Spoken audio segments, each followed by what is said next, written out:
I'm Nikki of Nikki Hearts Cards, and I'm here today for Kat Scrappiness.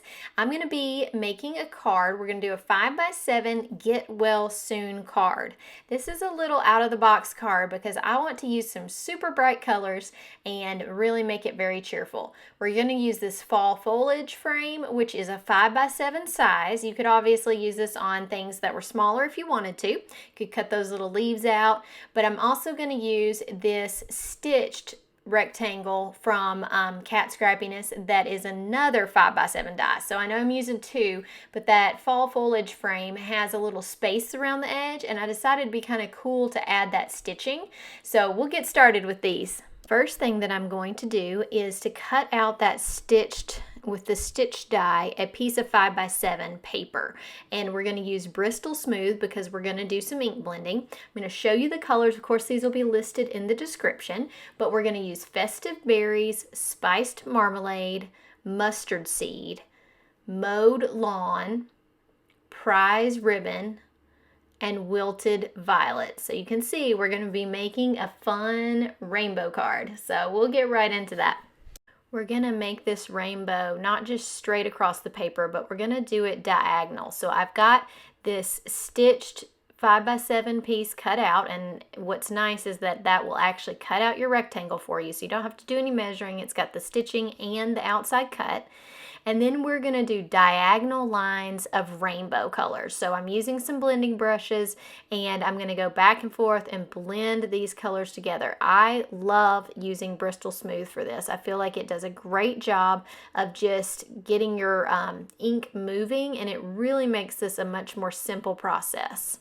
Another tip I have for ink blending like this is to use a Waffle flower media mat. So that's what I'm using right here. It holds onto the paper. It feels like it's made of maybe silicone, but it's a little bit sticky to paper. So it's not like it's sticky on your brushes. It's just that its texture holds onto the paper and keeps it from moving.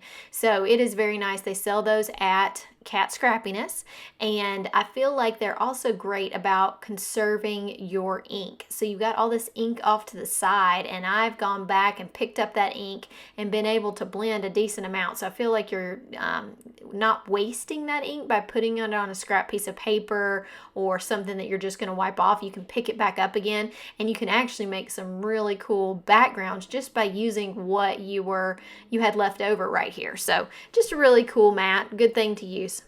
The other thing that I would suggest when you're doing lines of ink blending is to pick a tool and go with the width of that tool. So with these brushes, I'm pretty much going with the exact width of the brush, and that keeps my lines very similar in size. I do go back and kind of blend them into the other color a little bit, but when you take your next brush back across it, it keeps your lines pretty even in size. So I split this up, and I'm going to continue with it speeded up for just a few more minutes just so you get the idea of the lines, and then we'll move on.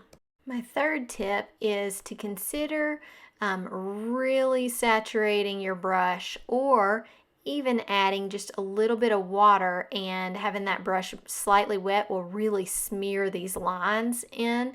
You'll see what I did with the Wilted Violet. It was a very squishy, well inked pad, and you can see how much easier it is to get that color down than some of the others that I've used. So just don't be afraid. If you're going to make a bright rainbow, you may as well saturate your brush as much as you can, and that's going to make this go a little bit faster. So check out this one. This one I think I just re-inked, and look at how much ink is on my brush.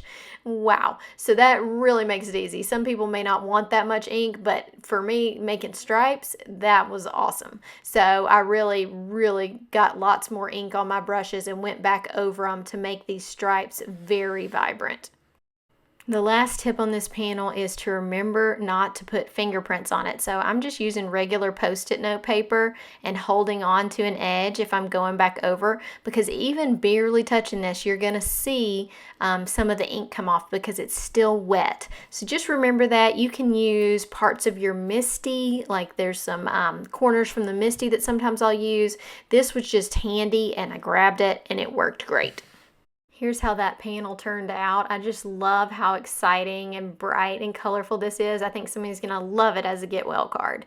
So our next project is to cut. I've let it dry a little bit, and now we're going to cut these little leaves out of it. You've got to be really careful because you've already got an embossed stitched line there. So I'm gonna need to line this up carefully, and I'm going to tape it down. So I'm going to make sure that I've got it perfectly even in here, and I'm going to tape this to my mat. So I used Post-it note tape, and then I cut it out, and now I'm going back. There's a couple of little things along the edge that will cut out and not make this a solid piece. So I'm taking a line of double-sided tape really thin because I want to be able to bend these leaves up, but I'm taking it along the edges on these little bitty pieces that want to come out. I'll point an arrow up at one of them so you can see what I mean.